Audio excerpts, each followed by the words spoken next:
오늘 주일 예배 가운데 함께 하신 모든 분들에게 하나님의 놀라운 은혜와 위로 끝없는 사랑이 저와 여러분의 삶 가운데 충만하게 이루어지기를 간절히 축복합니다.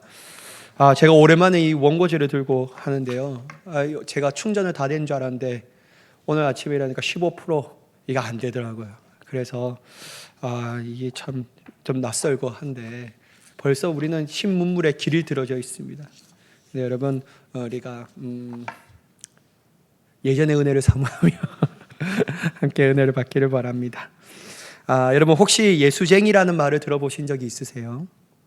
과거 우리 사이에 예수를 믿는 사람들을 아주 약간 낮잡아 부를 때 쓰는 말이잖아요.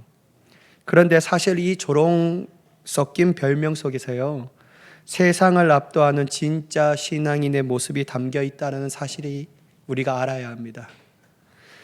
일제감정기 시절에 평양거리에서 예수 천당을 외치며 복음을 전하시던 최건능 목사님의 이야기입니다. 이 목사님이 일제 신사 참배 강요를 끝까지 거부하다가 평양 경찰서에 끌려가 극심한 고문을 받으시게 되었습니다. 어둡고 차가운 치조실 안에서 일본 순사들이 목사님을 묶어 놓고 무자비하게 매질을 시작하는 거예요.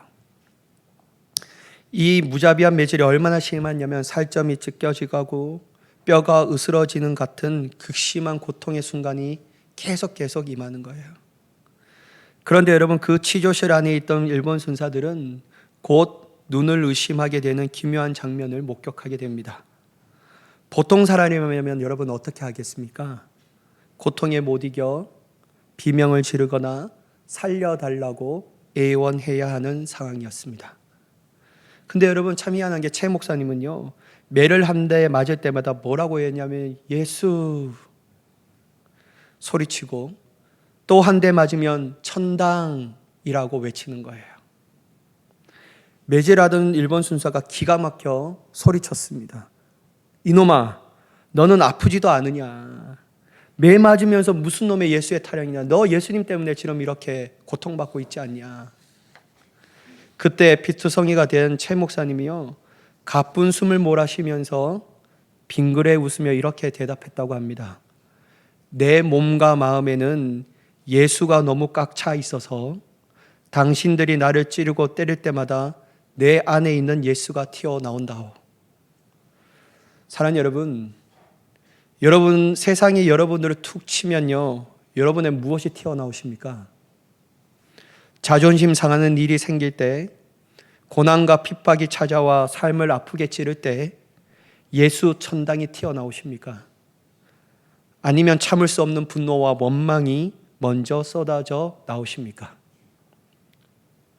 오늘 본문을 통하여서 우리 모두가 안디옥 교회 성도들처럼 진정한 그리스도인이라고 불려지는 귀한 은혜가 있기를 예수님의 이름으로 간절히 축복합니다. 먼저 19절 말씀입니다. 한번 같이 보도록 하겠습니다. 그때 스데반의 일로 일어난 환난으로 말미암아 흩어진 자들이 베니게와 구브로와 안디옥까지 이르러 유대인에게만 말씀을 전하는데, 여러분 이미 여러 차례 말씀드렸지만 스데반 순교 사건으로 인하여서 예루살렘의 교회에 뭐가 일어났다고요? 큰 박해가 일어났습니다. 그 박해가 얼마나 극심했던지 사도행전 8장에서는요, 사도 외에는 성도들이 다 유대와 사마리아와 모든 땅으로 흩어졌다라고 기록하고 있다라는 거예요. 인간적으로 눈으로 보면 정말 비극이고 절망적인 사건이 아니겠습니까? 그런데 여러분 놀라운 건 뭐냐면요, 하나님께서 바로 이 핍박과 고난을 통하여 예루살렘 밖으로 생명의 복음이 전해지는 계기를 만드셨다라는 거예요. 이 대목에서 우리는 하나님의 일하심이 얼마나 신묘막직한지를 알 수 있는 거예요. 우리의 시선으로 성급하게 결론을 내리면 돼요, 안 돼요? 안 돼요. 여러분에게 찾아오는 문제와 어려움, 풀리지 않는 숙제가 있습니까? 그래서 내 판단과 내 결론은 내 인생은 끝이다, 이 상황에서 도저히 벗어날 수 없다, 포기하는 것이 내 인생에서 가장 현명한 선택이다 라고 말하면 돼요, 안 돼요? 돼요, 안 돼요? 안 되죠. 왜요? 하나님은 우리가 생각하는 이상으로 일하시기 때문이에요. 우리의 시선으로 성급하게 결론 내리는 것이요, 얼마나 어리석은 일인지 생각해 보게 되는 거예요. 여러분, 로마서 11장 33절에 이러한 말씀이 있어요. 한번 같이 읽어볼까요? 같이 읽겠습니다. 시작. 깊도다 하나님의 지혜와 지식의 풍성함이요 그의 판단은 헤아리지 못할 것이며 그의 길은 찾지 못할 것이로다. 그렇습니다, 여러분. 인간의 이해력으로는 하나님의 일하심과 그분의 깊이를 결코 다 헤아릴 수 없습니다. 그러니까 내 결론으로 성급하게 결론 지으면요, 그거 하나님의 일하심을 방해하는 겁니다. 우리가 절망이라고 부르는 것이요, 하나님의 손에는 뭐가 되는지 아세요? 기회가 돼요. 우리가 끝이라는 생각하는 것이 하나님께서는요, 새로운 시작으로 바꿔주시는 거예요. 나에게는 절망이고 나에게는 끝이지만 하나님의 손에는요, 기회이고 하나님의 손에는요, 새로운 시작이에요. 그러니까 여러분, 절대로 포기하지 마세요. 세상 사람들은 포기를 입에 달고 살지만 믿는 사람들은 포기라는 단어를 우리의 입술에서 벗어버려야 할 줄 믿습니다. 세상 사람들이 안 된다라고 얘기하지만 우리는 날마다 된다라고 얘기하는 사람이 되어야 할 줄 믿습니다. 왜냐하면 하나님이 나와 함께 하시니까. 그 하나님이 내 안에서 쉬지 않고 일하고 계시니까. 그러니까 여러분, 절대로 여러분 우리 안에 성급하게 결론을 내지 말아야 합니다. 안 된다고 얘기하는 것은 할 때마다 여러분 어떻게 하냐면 손 가지고 여러분 입술을 치세요. 그냥 아주. 아니면 저처럼 기도하시던가, 하나님 제단 숯불을 내 입술에 대어 지져 주십시오. 기도하시던가. 여러분, 내 아내가 내 남편이 안 된다고 얘기해요. 그때마다 요 제수처를 이렇게 딱 취해야 합니다. 그럴 때 여러분, 아, 된다 이렇게 얘기할 겁니다. 여러분, 안 된다고 얘기하지 마세요.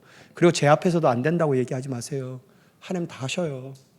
하나님 분명히 하셔요. 제가요, 나중에 한번 간증 크게 한번 할게요. 진짜 하나님이 역사하시는데요, 이 패턴이 있더라고요. 내가 그 패턴을 이제 알았어요. 근데 여러분, 그 험난한 세상 가운데 들어가면요, 그 패턴이 좀 안 보여요. 그래서 문제인데 결국은 하나님이 되게 하십니다. 그러니까 여러분, 나의 끝이 하나님의 새로운 시작이고, 또한 내 손 안에서 절망이라는 것이 기회로 바뀌어진다. 그것을 우리가 늘 생각하며 나아갈 수 있는 저와 여러분이 되기를 간절히 축복합니다. 그런데 여러분, 오늘 이 본문을 보면요, 좀 안타까운 한 가지 아쉬운 점이 있어요. 이 시점까지만 해도 흩어진 성도들은 누구에게만 말씀을 전한 거예요? 유대인에게만 말씀을 전해요. 아직 이들 또한 유대인 중심의 틀에서 완전히 벗어나지 못했다는 것을 증명하고 있는 거예요. 그러나 여러분, 하나님의 뜻은 뭐예요? 유대인에게만 말씀을 전하는 거예요. 이 복음이 이방인들까지도 넘어가는 거예요. 이방인들까지도 넘어가는 거예요. 하나님의 뜻은요, 바로 이방인들에게까지도 복음을 전하는 것이 하나님의 뜻이었습니다. 그래서 하나님께서는요, 여전히 포기하지 아니하시고 그 상황 속에서도 멈추지 않고 당신의 뜻을 이루어 가셔요. 자, 본문 20절, 21절 한번 보도록 하겠습니다. 20절, 21절 말씀입니다. 그 중에 그루보와 구레네 몇 사람이 안디옥에 이르러 헬라인에게도 말하여 주 예수를 전파하니 주의 손이 그들과 함께 하심에 수많은 사람들이 믿고 주께 돌아오더라. 여러분, 성경은 그들의 이름을 정확하게 말하진 않아요. 밝히지 않아요. 그러나 분명하게 말합니다. 흩어진 그 중 몇 사람이 안디옥에서 헬라인 곧 이방인에게도 예수님을 전하기 시작하느라. 여러분, 이거 하나님 기뻐하시는 일이에요? 안 기뻐하시는 일이에요? 기뻐하셔요. 자, 여러분, 제가 1부 때도 말씀드렸는데 하나님이 기뻐하시는 일들을 좀 하세요. 하나님이 기뻐하시는 일 말이에요. 이게 왜 중요하냐면요, 하나님이 기뻐하시는 일들을 할 때요, 사람의 숫자가 많고 적으면 하나님의 역사가 크고 작아지는 건 아니에요. 아무리 사람이 숫자가 적고 아무리 내 혼자 하나님의 기뻐하신 일들을 하더라도 하나님이 기뻐하신 일들을 하냐면요, 그 일들을 할 때 누가 함께 하셔요? 하나님이 함께 하시고 그 일들을 누구의 능력으로 행하게 하셔요? 하나님의 능력으로 행하게 하셔요. 그러면 그 결과는 어떻게 돼요? 가히 우리가 상상할 수 없는 일들의 결과를 맺어지게 하는 줄 믿으시기 바랍니다. 그게 오늘 이 증거예요. 여러분 보세요. 한번 보세요, 여러분. 하나님께서 그들과 함께 하시니까 어떻게 돼요? 수많은 사람들이 믿고 주께로 돌아오는 놀라운 열매들이 나타나는 거예요. 사람의 숫자 따지지 마세요, 여러분. 그거 중요한 거 아니에요. 내가 하고자 하는 일을 하면요, 주님의 역사를 경험할 수 없어요. 그런데 하나님의 기뻐하신 일을 하면요, 하나님의 완벽한 일들을 우리의 삶 가운데 이뤄가게 하시는 줄 믿습니다. 사람이 없다고 불평하면 안 됩니다, 여러분. 내가 하면 돼요. 내가 하면 되지. 뭐 그렇게 불평합니까? 왜 나만 이렇게 해야 되냐고. 그게 복인데. 하나님이 나와 함께 하신 일들을 이루어 가시는 가정인데. 그러니까 여러분, 결과는요, 눈에 보듯 뻔합니다. 어떻게 해요? 하나님의 수준으로 그 결과를 이루어 가시는 거예요. 그러니까 여러분, 우리 결단합시다. 내가 기뻐하는 일을 먼저 하는 것이 아니라 하나님이 기뻐하신 일들을 먼저 하는 자, 내가 되겠습니다. 그게 여러분 우리의 결단이 되어야 합니다. 여러분, 수많은 사람들이요, 이 몇몇 사람이 전한 복음을 듣고요, 돌아오게 돼요. 하나님의 역사죠. 여러분, 이게 바로 안디옥 교회의 시작이었어요.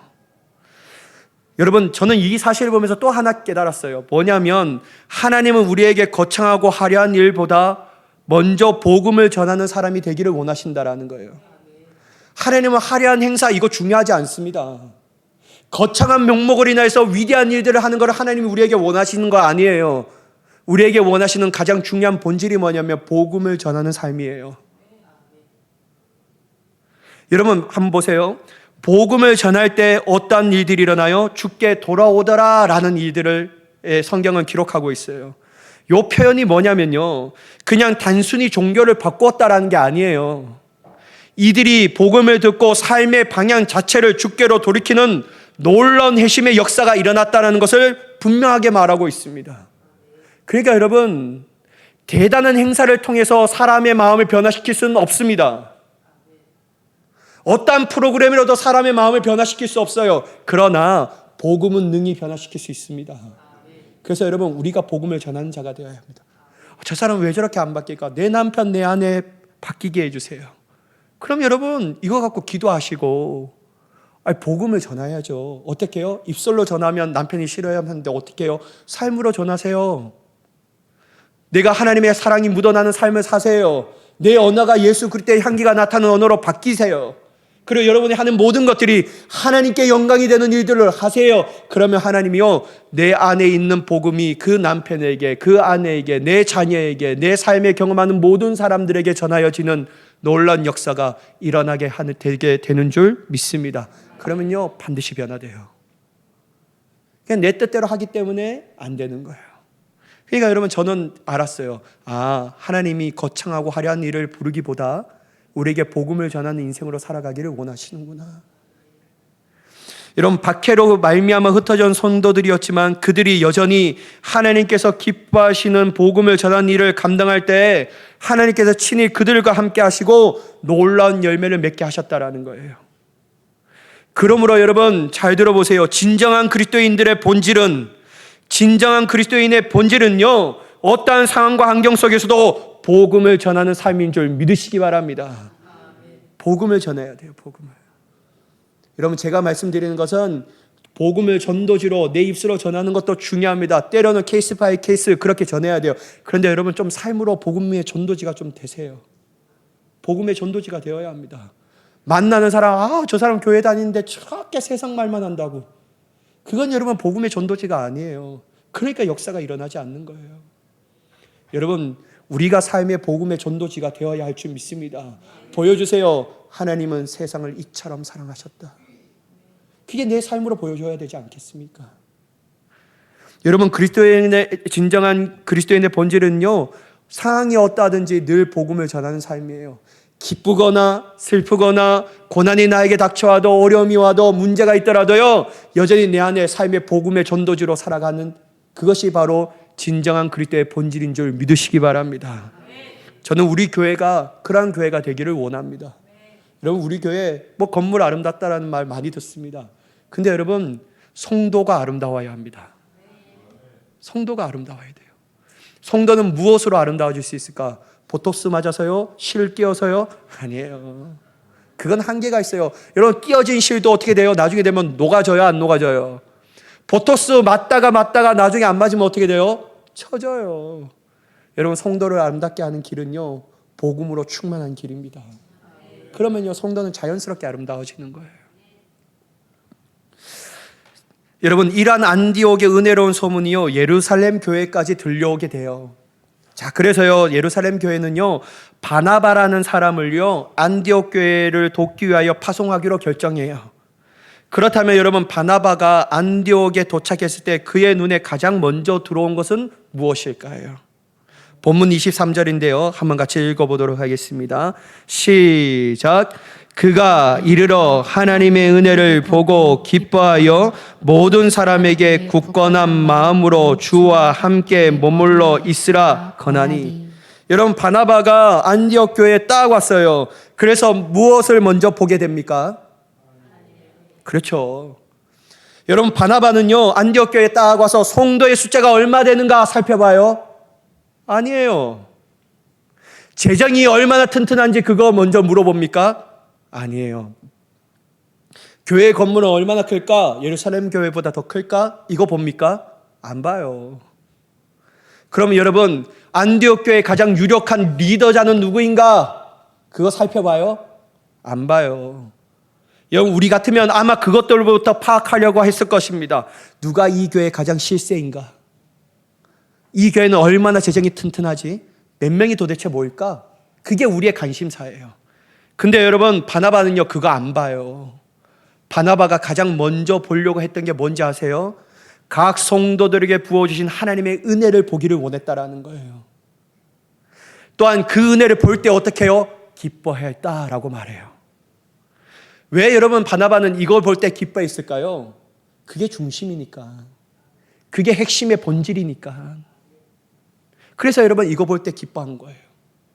사랑하는 여러분, 진정한 그리스도인은요, 무엇을 보고 기뻐하느냐가 다릅니다. 오직 하나님의 은혜를 보고 기뻐하고 그 은혜를 가장 소중하게 여기는 사람이 참된 그리스도인인 줄 믿으시기 바랍니다. 세상 사람들과 똑같이 크기 따지고 명예 따지고 지위 따지고 돈 따지고 기뻐하는 게 아니에요. 그리스도인, 참된 그리스도인은, 진정한 그리스도인은 뭐를 보냐면요, 은혜를 보는 사람이에요. 은혜를 보는 사람이에요. 은혜를 보는 사람이에요. 여러분, 바나바 보세요. 안디옥 교회의 부흥을 인간적인 시선으로 시기하거나 질투합니까? 하나님이 친히 하신 일들을 보고 진심으로 함께하고 기뻐하는 사람이 아니었습니까? 그런데 여러분, 솔직히 우리는 그렇게 못할 때가 많지 않습니까? 사총이 땅을 사면 뭐가 아프다고요? 배가 아파요. 나보다 못하다고 생각했던 사람이 하나님의 은혜를 받으면 마음이 한편으로 불편해지고, 나보다 덜 열심인 것 같은 사람이요, 하나님의 복을 받는 것을 보면 도저히 납득이 되지 않아요. 하나님, 내가 저 사람보다 더 열심히 하는데 왜 나에게 이러한 은혜를 안 주셔요? 말이 다 됩니까, 하나님?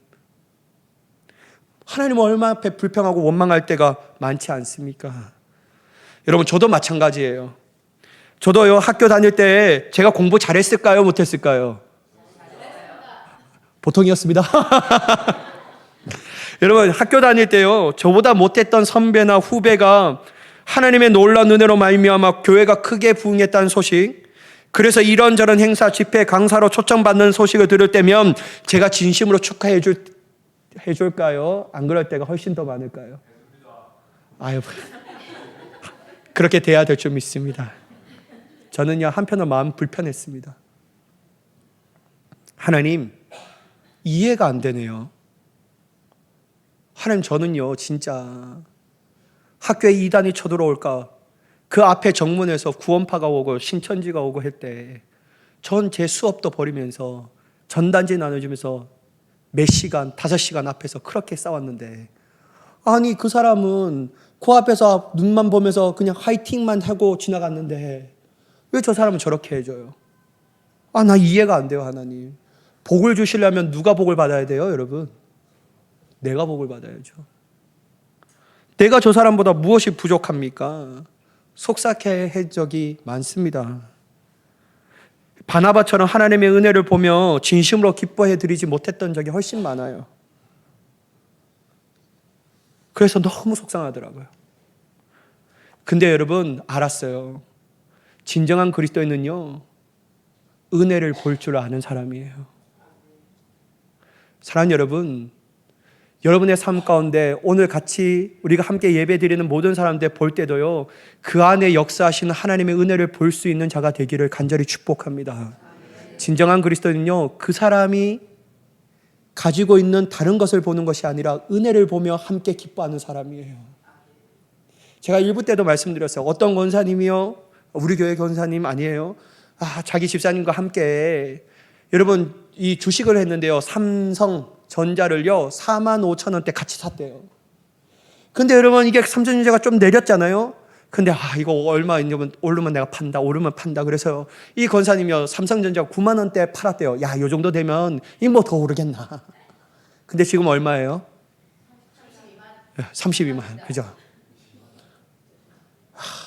그러니까 막 속이 상하대요. 하나님, 나는 권사고 쟤는 집사인데 복을 주시라면 나를 많이 주셔야지 왜 이렇게 하냐고 막 그래요. 그래서요, 시기와 질투가 막 하는 거예요. 이거 보지 마시기 바랍니다. 은혜 보세요, 은혜. 여러분, 성도들이 함께 기뻐하고 함께 즐거워할 수 있는 이유가 뭐냐면요, 서로 상대적 박탈감을 있는 것을 볼 때 상대적 박탈감을 들어요. 돈, 명예, 사회적 지위, 몇 평의 아파트에 사는가, 무슨 아파트에 사는가, 이것 때문에 상대적 박탈감을 들어요. 근데 여러분, 은혜를 보면요, 기뻐하는 사람이 되게 되는 줄 믿습니다. 서로의 은혜를 봐야 돼요. 그냥 함께 기뻐할 수 있는 거예요. 여러분, 로마서 12장 15절의 말씀 한번 보실까요? 로마서 12장 15절 함께 읽겠습니다. 시작. 즐거워하는 자들과 함께 즐거워하고 우는 자들과 함께 울라. 왜요? 은혜를 보니까 즐거워할 수 있는 거예요. 은혜를 아니까 함께 울어줄 수 있는 거예요. 자, 여러분, 고린도전서 12장 26절 말씀도 함께 보도록 하겠습니다. 시작. 만일 지체가 고통을 받으면 모든 지체가 함께 고통을 받고, 한 지체가 영광을 얻으면 모든 지체가 함께 즐거워하느니라. 그 영광은 나의 영광이 아니에요. 그러나 함께 즐거워할 수 있는 거예요. 왜요? 그 영광은 하나님의 은혜이기 때문에. 은혜를 보니까 함께 즐거워할 수 있는 거예요. 근데 은혜가 안 보이면 뭐가 나와요? 시기 질투가 나오는 거예요. 그래서 여러분, 이게 명확한 거예요. 여러분, 예수님도 이러한 모습을 친히 우리에게 보여주셨거든요. 요한복음 11장 33절 말씀인데요, 함께 읽어보도록 하겠습니다. 시작. 예수께서 그가 우는 것과 또 함께 온 유대인들이 우는 것을 보시고 심령의 비통히 여기시고 불쌍히 여기사. 여러분, 죽은 나사로를 살리기 위해서 예수님께서 오셨습니다. 그때 오니까요, 마리아와 함께 온 유대인들이 우는 모습을 보시고 심령 깊은 곳에 비통하게 여기셨다라고 말합니다. 여러분, 사랑하는 사람을 잃은 사람들의 마음, 그 아픔을 완전히 공감하셨다라는 거예요. 그러면 예수님은 그 자리에서 어떻게 하셨을까요? 요한복음 11장 35절의 말씀인데요, 보도록 하겠습니다. 요한복음 11장 35절 말씀입니다. 예수께서 눈물을 흘리시더라. 사랑하는 여러분, 예수님도 눈물을 흘리셨다라고 말해요. 하나님의 아들이시기에 다른 사람들의 아픔과 슬픔, 기쁨과 행복에 초연하신 분이 아니에요. 그분은 철저히 함께 기뻐하시고 때로는 함께 슬퍼하신 분이신 줄 믿으시기 바랍니다. 그러니까 여러분, 은혜를 보는 분이셨다라는 거예요. 그러므로 예수님을 닮아가는 그리스도인이라면요, 내 일이 아니라고 감정 소비가 힘들다고 모른 척 외면하는 것이 아니라 함께 기뻐하고 함께 슬퍼할 수 있는 은혜를 볼 수 있는 자가 되어야 할 줄 믿습니다. 은혜를 아는 자, 그게 진정한 그리스도인이에요. 그거 알아야 돼요. 때로는 왜 나에게는 이렇게 안 해주냐 라며 시기하고 슬퍼하는 마음에서 벗어나 바나바처럼요, 하나님의 은혜를 보고 진심으로 기뻐할 수 있는 귀한 은혜가 우리에게도 있어야 할 줄 믿습니다. 여러분, 바나바 사역을 통해서요, 더 많은 이들이 주님께로 돌아오게 되었잖아요. 이때 여러분, 바나바는요, 다소에 가서 사울을 찾아 데려와요. 그리고 두 사람은 안디옥으로 함께 돌아옵니다. 그들이 그곳에서 한 일이 무엇인가가 바로 오늘 본문의 핵심이에요. 자, 본문 26절 말씀인데요. 한번 같이 읽어보도록 하겠습니다. 시작. 만남에 안디옥에 데리고 와서 둘이 교회에 1년간 모여 있어 큰 무리를 가르쳤고 제자들이 안디옥에서 비로소 그리스도인이라 일컬음을 받게 되었더라. 여러분, 바나바와 사울이 안디옥 교회에서 옵니다. 1년 동안 한 게 뭐예요, 여러분? 1년 동안 한 게 뭐예요? 말씀을 가르쳤다라는 거예요. 가르쳤다. 성도들을 가르쳤다라는 거예요. 무려 1년이라는 시간을요, 집중적으로 성도들을 가르치는 거예요. 그리고 그 결과 성경은 제자들이 안디옥에서 비로소 뭐라고 일컬음을 받았다라고요? 그리스도인이라고. 누구에게서요, 여러분? 안디옥에 사는 비그리스도인들, 예수님을 알지 못하고 믿지 않는 사람들의 입술을 통하여 저 사람은 그리스도인이구나 라고 일컬음을 받았대요. 사랑하는 여러분, 여기서 우리가 중요한 핵심의 포인트가 있어요. 자, 여러분, 우리는 예수님을 믿고 세례를 받고 예배를 드리면 그것으로 그리스도인이라고 불려지는 것이 충분하다고 생각합니다. 그리고 교회 매주에 출석하잖아요. 그래서 나는 당연히 그리스도인이라고 생각합니다. 근데 여러분, 성경은 그런 사람을 그리스도인이라고 얘기하진 않아요. 왜 그런지 아세요? 자, 여러분, 2021년, 2022년에 실시된 영국 인구 조사 결과에 따르면요, 영국 전체 인구 중 약 46.5%가 자신을 기독교인이라고 응답했대요. 근데 여러분, 이것도 충격이에요. 왜냐하면 역사상 처음으로 절반 이하로 떨어진 것이라 상당한 충격적 결과라고 얘기합니다. 물론 여전히 여러분, 영국에서 큰 비중은요, 기독교예요. 그런데 여러분, 여기에서 더 충격적인 사실이 있어요. 영국 사회 조사의 최신 데이터에 따르면요, 영국 성인 전체 중 매주 교회 예배에 참석하는 비율이 몇 퍼센트인지 아세요? 몇 퍼센트 아세요? 5%. 5%예요.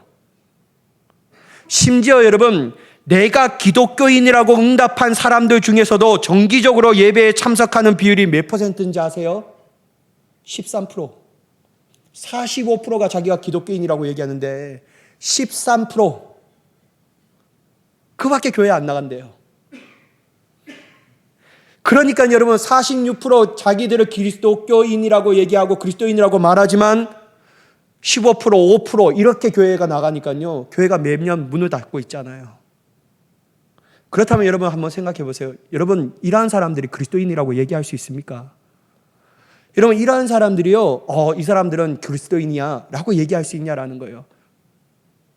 여러분, 성경에서 처음으로 그리스도인이라는 호칭이요, 사용된 것이 바로 안디옥에서였어요. 그렇다면 여러분, 도대체 왜 안디옥 사람들은요, 그들을 그리스도인이라고 불렀을까요? 단지 세례받고 교회에 나갔기 때문에 그들이 그리스도인이었을까요? 아닙니다, 여러분. 안디옥 사람들이요, 그들을 그리스도인이라 부른 것은요, 그들의 삶 속에서 무언가는 다르기 때문이에요. 무언가는 달랐다는 거예요. 자기들과 무언가 달랐기 때문에 그리스도인이라고 부른 거예요. 그렇다면 그 다른 게 뭔지 아세요? 핵심적으로 저 사람들은 정말 그리스도께 속한 사람들이구나, 삶을 통하여 아는 거예요. 정말 예수라는 분을 따르는 사람들이구나, 그들의 삶과 말을 통해서 알았다라는 거예요. 정말 저들의 삶의 중심이 예수 그리스도께 있는 사람들이구나, 이걸 비그리스도인들이 그들의 삶을 통하여 아는 거예요. 그러니까요, 비그리스도인들이요, 그들을 향하여 그리스도인이다 라고 얘기하는 거예요. 마치 살아있는 예수님처럼 살았기 때문입니다.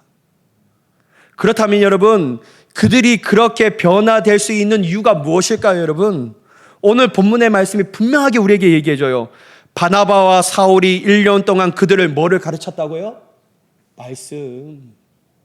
근데 여러분, 이 말씀은 더 핵심적으로 얘기하면 뭐냐면요, 복음이었다라는 거예요.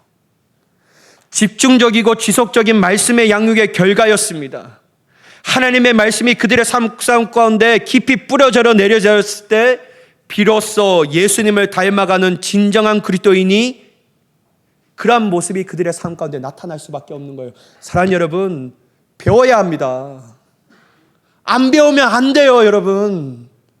안 배우면요, 내 말씀이, 그 말씀이 내 삶 가운데 뿌리 내릴 수가 없다라는 거예요. 목사님, 제가요, 예전에 다 해봤는데요. 제자 양육도 해보고요. 예수님의 사람도 해보고요. 사역 훈련도 해보고요. 뭐도 다 해봤는데요. 그래서 지금은 배우냐라는 거예요. 여러분, 그래서 지금도 성경의 말씀을 날마다 읽고 계십니까? 다 해봤는데 여전히 여러분들의 삶의 모습을 통하여 예수 그리스도의 사람이다라고 비그리스도인들이 여러분의 삶을 보면서 얘기할 수 있냐라는 거예요. 사랑하는 여러분, 우리는 말씀을 배워야 할 줄 믿습니다. 배워야 해요. 안 배우면 안 돼요. 여러분, 우리 교회는요, 말씀을 배우는 시간들이 너무 많아요. 그죠? 그리고 여러분, 우리는 말씀을 배울 수 있는, 제가 여러분들 돕기 위해서 하는 것도 있습니다. 여러분, 저희 나가보세요. 성경 통독 문제지 있잖아요. 그거 보면서 풀면서 내가 하나님의 말씀을 배울 수 있는 거예요. 목사님이 왜 이 문제를 이렇게 읽고 답을 달라고 하는가? 이 장에서는 이게 중요하기 때문이구나. 그러면서 그 말씀이 나의 말씀이 되는 거예요. 사랑하는 여러분, 하나님의 말씀을 공부할 수 있고 배울 수 있는 저와 여러분이 되기를 간절히 축복합니다. 안 배우면요, 진정한 그리스도인이 안 돼요. 왜 그런지 아시냐면요, 말씀이 내 삶의 중심이 안 되는 거예요. 뿌리가 안 되는 거예요. 버텨낼 수 있는 힘이 없는 거예요. 그러니까 여러분, 바람 불면 여기로 휙 들어갔다가 또 저기 바람 불면 저기로 올라갔다가 앞으로 불면 앞으로 갔다가 뒤로 불면 뒤로 가는 거예요. 중심이 없으니까 말이에요.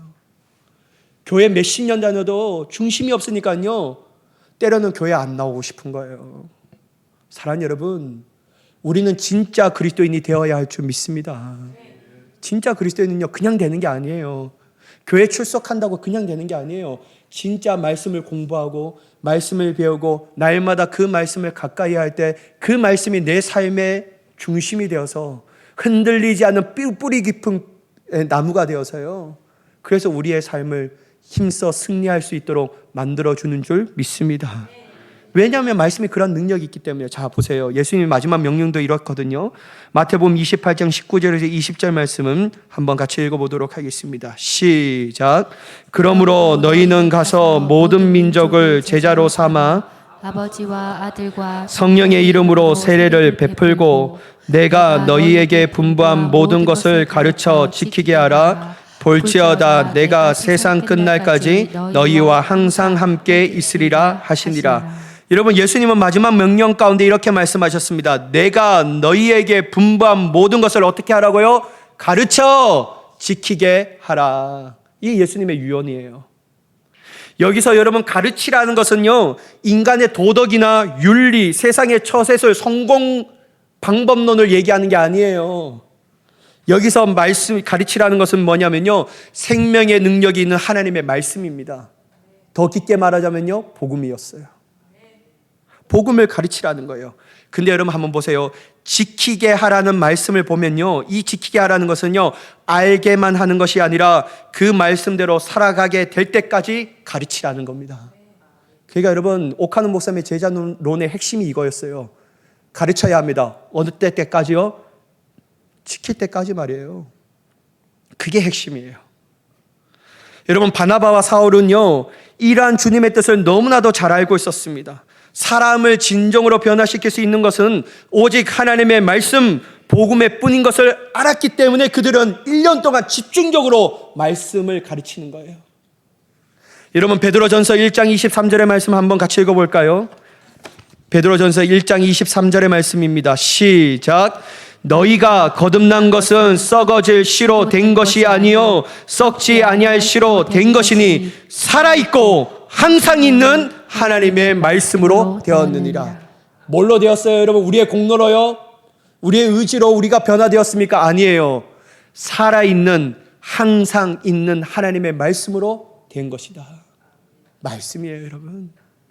여러분, 야고보서 1장 18절 말씀도 한번 보실까요? 자, 같이 읽어보도록 하겠습니다. 시작. 그가 그 피조물 중에 우리로 한 첫 열매가 되게 하시려고 자기의 뜻을 따라 진리의 말씀으로 우리를 낳으셨느니라. 뭘로 낳으셨다고요? 진리의 말씀. 그 말씀이 누구예요? 로고스인 예수 그리스도십니다. 근데 말씀을 안 배우고 어떻게 진정한 그리스도인이 될 수 있어요? 말씀을 가까이 하지 않는데 어떻게 흔들리지 않는 그리스도인이 될 수가 있겠습니까? 불가능입니다, 여러분. 불가능해요.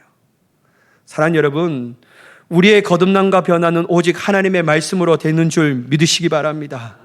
교회 출석 그 자체가, 세례 그 자체가 우리로 자동으로 그리스도인으로 만들어주진 않습니다.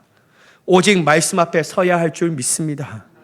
구원의 능력이 되시는 하나님의 말씀인 복음을 날마다 배우고 그 말씀을 가까이 하고, 그럴 때 그 말씀이 내 삶의 기준이 될 때 비로소 우리는 진정한 그리스도인으로 비그리스도인들에게 일컬음을 받게 되는 줄 믿습니다.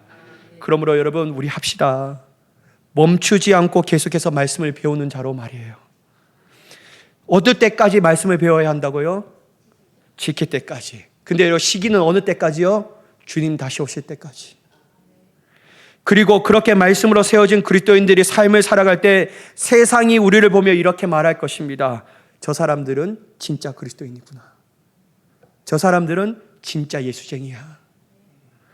오늘 도입부에 말씀드린 최건능 목사님처럼요, 우리의 삶 속에 예수가 너무 꽉 차서 세상이 어떻게 우리를 쳐도 그 안에서 예수님이 튀어나오는 저와 여러분이 되기를 예수님의 이름으로 간절히 축원합니다.